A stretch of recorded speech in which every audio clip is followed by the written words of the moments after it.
And the 1940s saw the invention of another British seafood classic, scampi. Just after the Second World War in 1948, when many types of seafood products were scarce, Youngs were actually landing langoustines from the UK waters.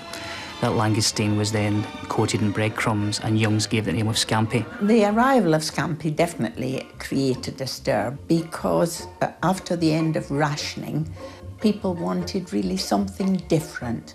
And here was scampi, either fresh or frozen, easy to cook, and enjoyed by most people.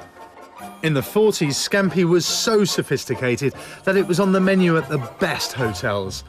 But by the 1970s, it was everywhere. Practically every pub in the UK served a scampi in the basket. If you were going out on a date, the chances are that you'd be encouraged to sample this new, innovative dish, scampi and chips. The British love prawns, don't they? We eat them when we go on holiday, and we occasionally go to the supermarket, buy a big frozen bag of them, take them home, make prawn cocktails. So we obviously like them, but we don't often use them raw. So what we're going to do is we're going to do a prawn pasta. We're going to start with completely raw prawns. Now, these are king prawns. When you find these in the supermarket, they're very often going to either have the head removed or they're going to be cooked, and that's for very good reason. There are enzymes created in the liver, and the liver's in the head, that break down the flesh of the prawn when it dies. So if you manage to get raw king prawns, get the head off straight away, and that's going to stop the breaking down of the flesh. It's exactly the same reason that lobsters are sold alive, stopping that enzyme reaction breaking down the flesh. We're going to butterfly them, which is a type of preparation that allows us to remove the waste tube that runs down the back of the prawn, and also, when we cook them, allows us to flash fry them really quickly, OK? So we're just opening them up all the way along the back and removing the very obvious tube that runs down the back. There we go. Right, we're going to give these a rinse now, just to remove any tubey bits that didn't come out in the first place. We're going to leave those over there just for a moment. What we're going to do is we're going to make an infused oil. What that is not only a coloured oil, but a really flavoured oil. And we're going to use the shells for that. Now I'm going to add a little bit of olive oil to this pan here. Most sauces that are pure oil aren't all that pleasant to eat. So it's really important that we use a good quality olive oil and then we infuse it with as much flavour as possible. You can see there's this sort of opaque, pinky colour at the moment. But as the heat hits the prawns, a beautiful orange hue will start to bleed into the oil. So we're going to top that up, and the flavour of the heads will start to flavour the oil. When a prawn swims about, he needs to be protected from predators.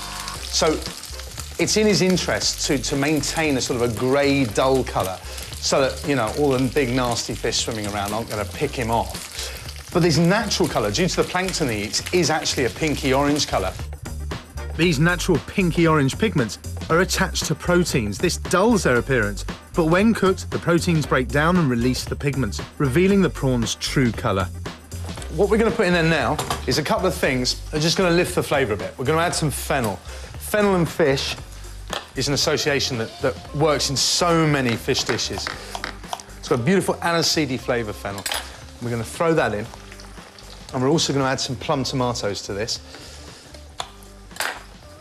Right, we're going to work those into the oil. And you can see now, if I can lift some of that up, that is absolutely orange. I mean, it's beautiful, beautiful colour. Should name a paint after that.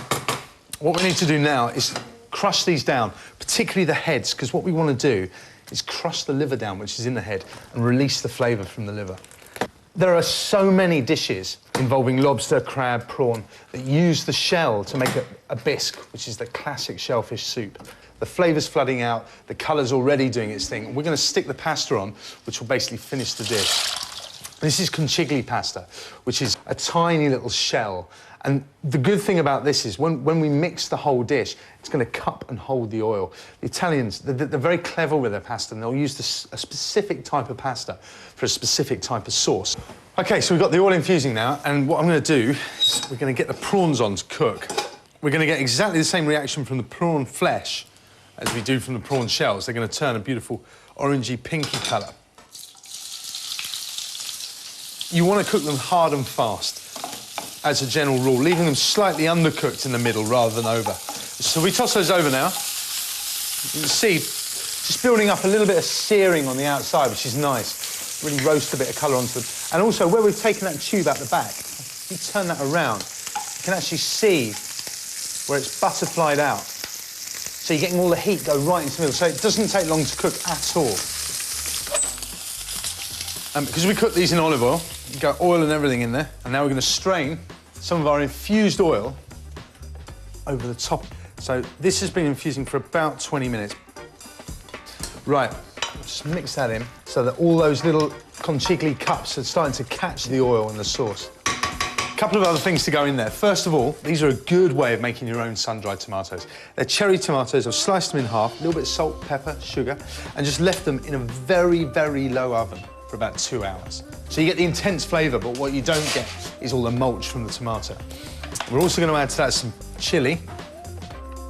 You don't have to add that, but I think it gives it a nice, just lifts everything and gives it a nice bite.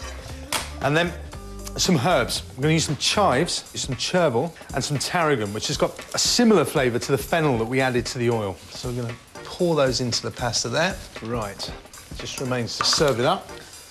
There you go. So what you've got is all the cups catching the oil, and those beautiful king prawns. It's not the sort of pasta you're going to make every day, but when you do, you've got to use all the prawn. That is fantastic pasta, but it's 100% prawn.